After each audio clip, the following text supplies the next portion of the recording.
Welcome to the A Monday Moment with Dr. Mal podcast, where each week I, Dr. Mal, share life lessons and motivation to kickstart your Monday. Whether you're starting your day or winding down, join me or me and my future guest for a burst of positivity and a fresh perspective. Let's make Mondays meaningful together.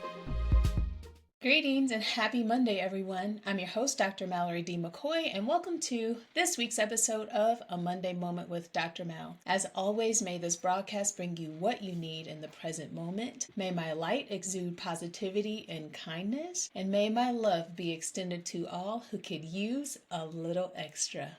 Ashe. Let's seize the moment. I am celebrating something today. This is my 50th podcast episode. Whoop, whoop.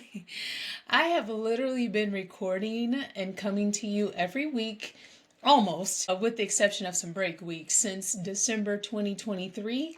And I have written, I have produced, I have created graphics for, I have recruited guests for, I have edited and managed my social media content on multiple platforms for each and every episode. And so much has transpired since then. My podcast reach is growing slowly but surely. My guests that I've interviewed have been incredible, and my podcast now streams around the world on multiple platforms, including Spotify, Apple Podcast, and the Alive Podcast Network, the first Black woman-owned podcast network in the nation. Little old me, living in Kansas City by way of St. Louis, having a voice that reaches far and wide for others to listen to. It just feels unreal at times.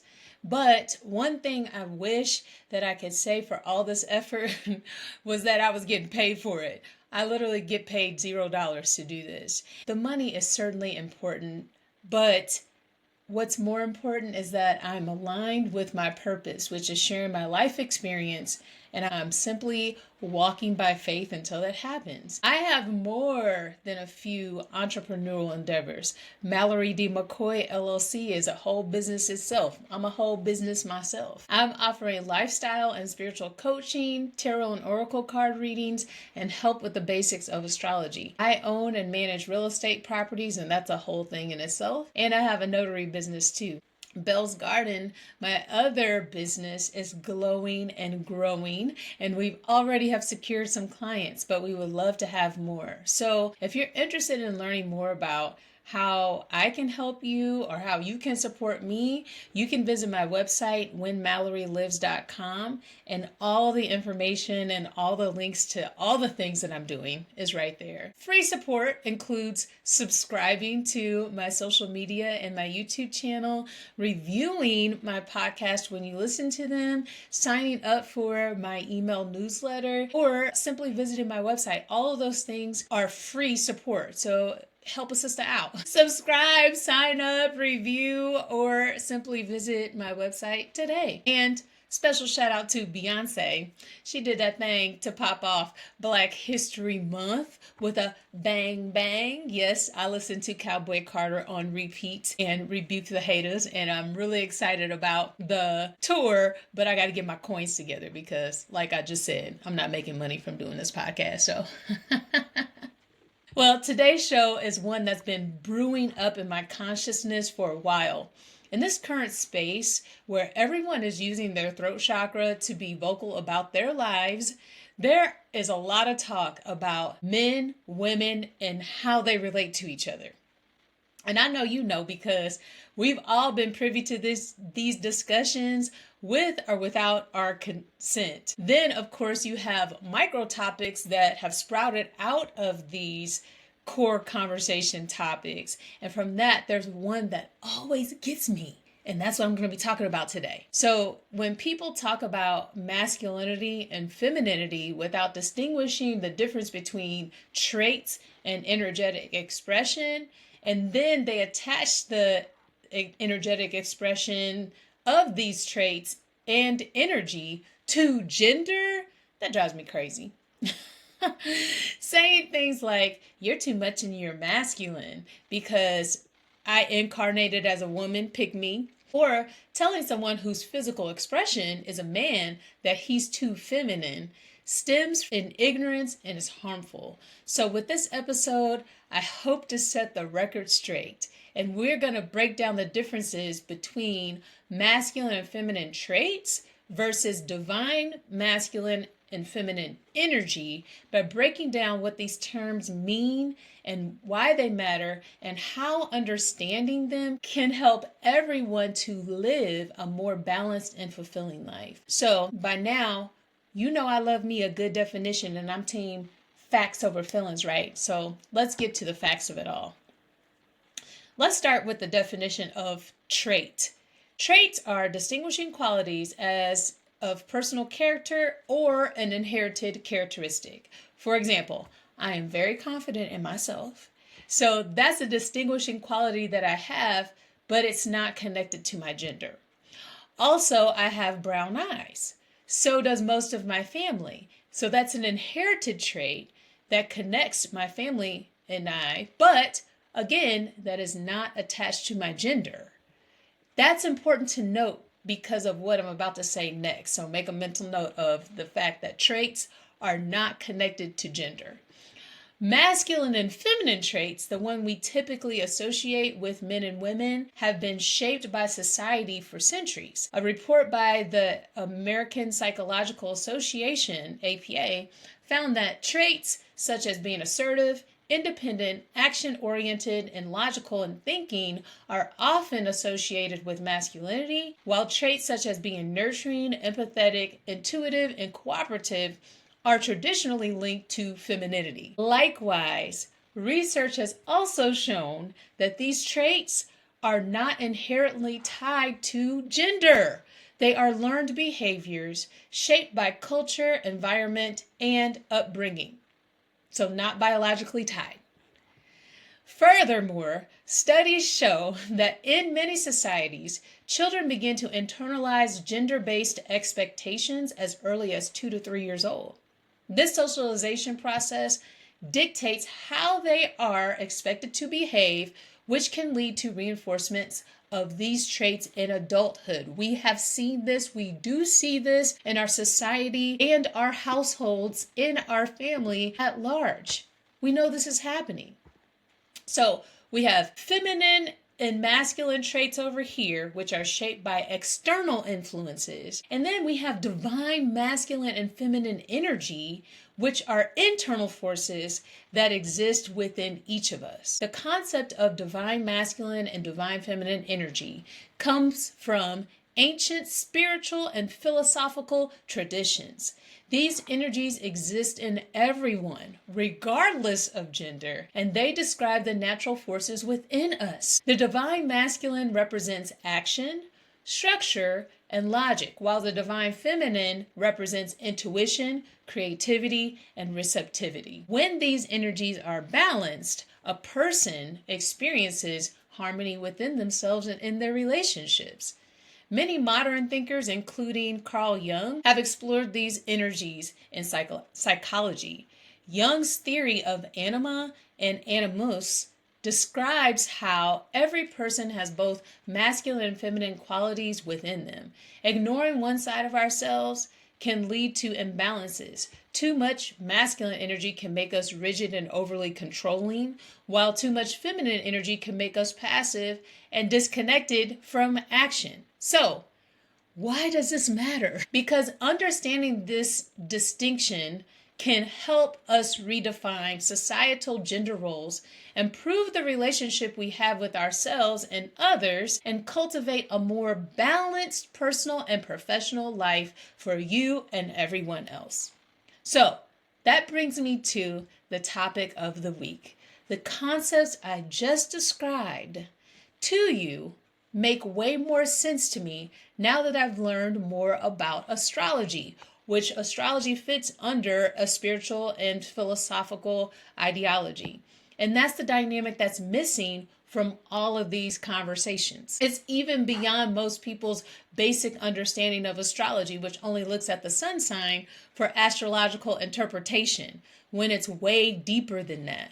And you yourself might be a person who, if like, let's say you're a Leo, I'm a Leo all day, and you read a Leo description, you're like, I don't fit under that description. Well, that's because there's many more parts of you, and astrologically, a Leo may not describe you. You might not have that much fire energy in your chart. So that's why it's important to truly know your birth chart, which I'll get to. The concept of masculine and feminine energy has long been embedded in astrology, which I just alluded to. And if there's any big idea I need you to take away from this episode, it's that divine masculine and feminine energies have nothing to do with gender expression. It's all about energetic expression. In astrology, every sign, planet, and element carries an energetic signature that can be categorized as either masculine, which is active, or feminine, which is receptive. Understanding these placements in your astrological birth chart can give you insights into how your energy naturally flows and where you may need more balance. So, think of the birth chart as a clock, and the clock is divided into 12 parts, just like the clock that we look at. Well, if you look at my clock, it has the numbers falling off because it says whatever, I'm late anyway, because that is a total Leo characteristic. We're never on time for anything. Anyway, astrology divides this circle into 12 zodiac signs, into masculine, which is the yang, and feminine, which is the yin. Okay, so it has those two polarities. Masculine signs, the yang sign, that are action oriented and expressive include Aries, Leo, Sagittarius, those are our fire signs, and Gemini, Libra, and Aquarius, those are our air signs. And then something you should know about these signs in general, or if you have this energy in your chart, the people under this energy are naturally outward focused, meaning they tend to express energy through action, movement, and communication. People with dominant fire or air placements may be more externally motivated, thrive in social environments, and naturally take initiative in situations. And then you have the other side of the pie, which is the feminine. Those are the yin signs. They're the intuitive and receptive signs. These are our earth signs: Taurus, Virgo, Capricorn. These are our water signs: Cancer, Scorpio, and Pisces. These signs, this energy is inward focused, meaning they process energy internally through intuition, reflection, and emotional depth. Those with strong earth or water placements may find themselves more attuned to their emotions, sensitive to energy shifts, and naturally nurturing or introspective. For example, if someone has a lot of Leo and Sagittarian placements, ooh, pick me, that's me. They might lean heavily into their masculine energy, always ready to take charge and make things happen. If you know anything about me and have been in any space with me, that is me. But if they lack water or earth placements, again, pick me, they might struggle with emotional depth, patience, or stillness. This has been my challenge my whole entire life. But on the flip side, if you have someone who has Piscean and Taurus energy and Taurus influences in their chart, they might embody more feminine energy, which is not negative. You can be a Piscean man and a Taurian man and have feminine energy, or lead with your feminine energy, and you thrive in creativity and intuition, but you struggle with direct action or boundary setting. Both, again, have nothing to do with gender.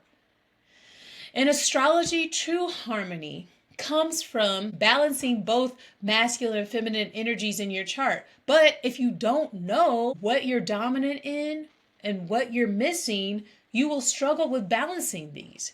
Some people naturally lean to one side. I told you, personally, I lean more to a divine masculine energy because most of the signs in my chart, I think like 17 signs in my chart are fire energy.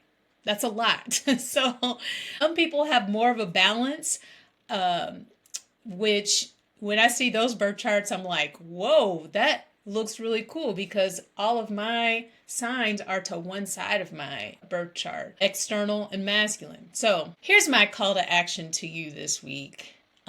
There's several things you have to do. Unlearn, relearn, inform, reflect, and take action. This is how we're going to balance ourselves. 5 things. So first, how are we going to unlearn and relearn? Well, you're going to have to get new information that may challenge your old information. We have, like I said, been conditioned to think that our energies are tied to our gender. But just because we incarnated as female doesn't mean that we can't lead in our masculine energy. And just because we incarnated as a male doesn't mean that we can't lead with our feminine energy. And just because we lead with our feminine energy doesn't mean that we're weak. I hate that when people, and I also, because I'm unlearning and relearning, I also have to check myself when I am attaching qualities and traits to someone's gender. And I have done it unconsciously, but now that I'm conscious to it, I'm having to change my thought process too. So that's the unlearning and relearning. You start with awareness, like 12-step program. The number 12 is hot in this episode. So unlearn, relearn, inform. How are we going to inform ourselves? We're going to look at our birth chart. Your birth chart is literally your blueprint to show you what energies you're hardwired to have. And if you don't know how or where to start, let me help you. Visit my website and book with me a coaching session so that I can help you. But if you already know your birth chart and you know the basics, you can reflect by identifying whether you have more yang, fire and air signs, or more yin, water and earth placements, and identify which element dominates your chart. You can actually go to several websites and just find your birth chart, and then you can find out for yourself that actually calculates for you your dominant signs. And then you can take action to balance your energies by doing something that helps to balance your energies. Like I said, I express a lot in my masculine energy, and I didn't realize that I had to make a valiant effort to balance them, and in fact I didn't know how to until I looked at my birth chart. I have a first house Sagittarian stellium. I have more than 4 signs in my first house. If you don't know what that means, I can help you. But I don't have as much earth and water placements, although I do have an 8th house Leo stellium, which that means I have some underlying Scorpio energy in my chart, but my fire energy takes over. So I have to be intentional about balancing my energy by incorporating earth energy and water energy into my life. So I should say that now that I'm attuned to astrology, I am attracting a lot of Capricorn energy, Cancer energy, Scorpio energy, and Virgo energy into my life. And through them, I'm learning how to ground myself and regulate my nervous system. That's my earth sign friends. And lean into my heart energy more than my logical mind from my water energy friends, simply by watching them.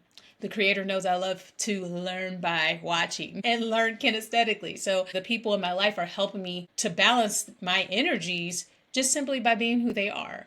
And I never understood why I feel so calm and so balanced near the ocean.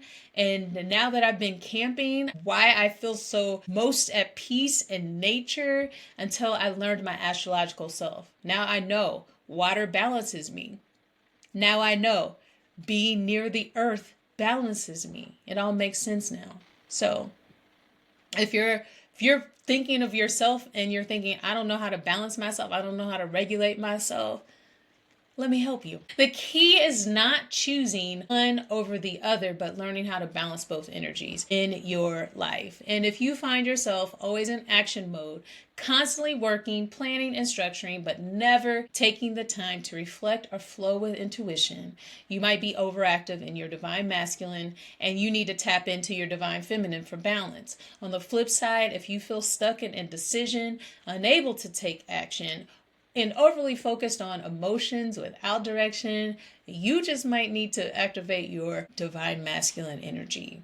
A healthy life includes both structure and flow, action and intuition, doing and being. So there's our balance. And to wrap up today's episode, I'm just going to leave you with a quote and a list of affirmations. So the quote for today is, balance is not something you find, it's something you create. Jana Kingsford said that. And a list of 10 affirmations in this space. I embrace both my divine masculine and feminine energies. I allow my structure and creativity to work together. I take action with wisdom and confidence.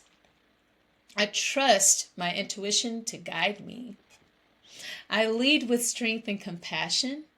I honor my emotions while standing in my power. I create space for both logic and flow in my life. I am in harmony with all aspects of myself. I allow myself to receive as much as I give. And my energy is balanced, whole, and complete. Absolutely. Well, that's all for me this week. I'm forever honored that you tuned in. I know that January felt like a whole year itself. Raise your hand. Ooh, pick me. I was like, what is happening? But according to my favorite astrologers, the energy will be lifting soon and the flow will feel more free thanks to Mars going direct. Oof.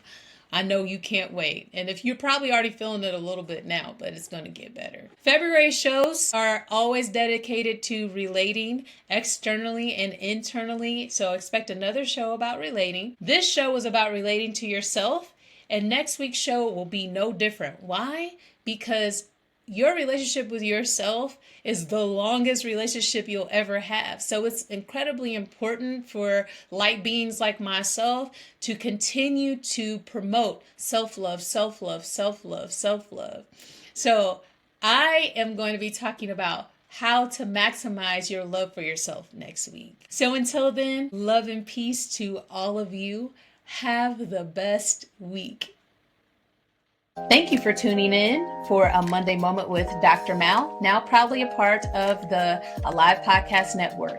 You can find this show on the Live Podcast Network website and app, and you can find this podcast streaming across your favorite podcast streaming platforms. If you love to have the visual, you can tune into my YouTube channel, When Mallory Lives, to see this show and catch up on all my shows from the beginning.